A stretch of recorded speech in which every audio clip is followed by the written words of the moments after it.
తెలుగువారి ఆత్మీయ గౌరవాన్ని ప్రపంచానికి చాటి చెప్పిన ఎన్టీఆర్ ఆశయాలను ముందుకు తీసుకెళ్లాలని తెలుగుదేశం పార్టీ గ్రేటర్ వరంగల్ 14వ డివిజన్ అధ్యక్షుడు పాషికంటి రమేష్ పిలుపునిచ్చారు.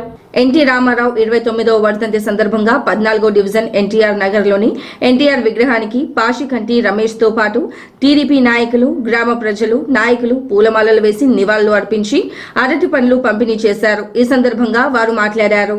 తారక రామారావు గారి విగ్రహాన్ని 2001లో ఎన్టీఆర్ నగర్లో స్థాపించడం జరిగింది. ఈ కార్యక్రమం జయంతి కానీ వర్ధంతి కానీ ఈ గ్రామం తరఫున ప్లస్ గ్రామ అధ్యక్షుడి 14వ డివిజన్ అధ్యక్షుడిగా అన్ని కార్యక్రమాలు చేసుకుంటూ వస్తున్నాము. ఆయన ఆశయాలు కూడా ఎన్నో చెప్పారు.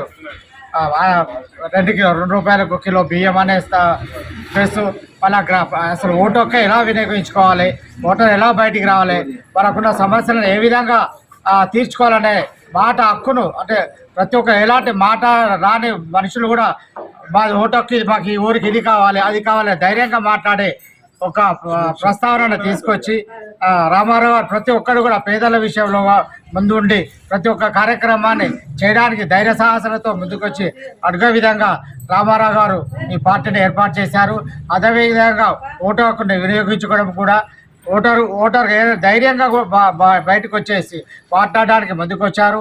ఈ నగరంలో ఎన్నో అభివృద్ధి కార్యక్రమాలు బసవరెడ్డి గారు ఉన్నప్పుడు కానీ, ఎర్రబెల్లి దయాకర్రావు గారే ఎవరైనా సరే ఈ పార్టీ ఇక్కడ నుంచి ఎన్టీఆర్ నగరంలో ఉన్న విగ్రహాన్ని ప్రస్తావించడం జరిగింది.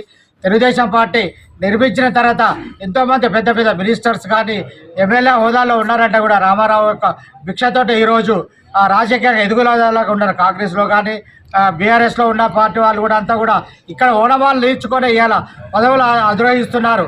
కానీ రామారావును గుర్తించాలి. రామారావు వచ్చే భిక్ష అనే విషయాన్ని కూడా మర్చిపోతున్నారు. వాళ్ళు పార్టీలో ఉండడమే ముఖ్యం కాదు, భిక్ష పెట్టిన రామారావు గారు మళ్ళీ అతి త్వరలో కూడా తెలుగుదేశం పార్టీ తెలంగాణలో భూస్థాపితం చేస్తారని ఎంతోమంది ఏదో రకంగా చేశారు. అయినా కానీ ఇక్కడ తెలుగుదేశం కరుడు కట్టిన తెలుగుదేశం పార్టీ కార్యకర్తలు ఉన్నారు.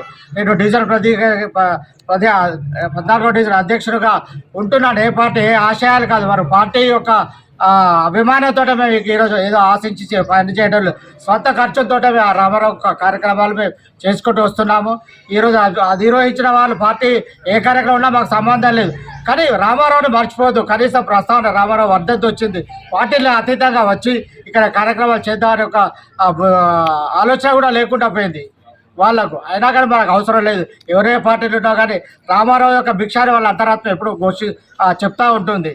కానీ అది ఒకరు గుర్తించుకుంటే సరిపోతుంది. అతి త్వరలో మన తెలంగాణలో కూడా మళ్ళీ తెలుగుదేశం పార్టీ రాబోతుంది. అది కూడా ప్రతి ఒక్కరు కూడా గుర్తించే విధంగా ఉన్నది. అందరూ కూడా ఆలోచిస్తారు కాంగ్రెస్ ఏం చేసింది, బీఆర్ఎస్ ఏం పార్టీ చేసింది అనేది మీ అందరికీ తెలిసి వచ్చింది. కాబట్టి అతి త్వరలో తెలుగుదేశం పార్టీ రాబోతుంది. మీరు అందరూ కూడా తెలుగుదేశం పార్టీ అతి త్వరలో రాబోతుంది. ఓటు కూడా తెలుగుదేశం పార్టీ వేయండి. మళ్ళీ మన పురాణ వైభవాన్ని మనం తీసుకొచ్చుకుందాం. జై ఎన్టీఆర్.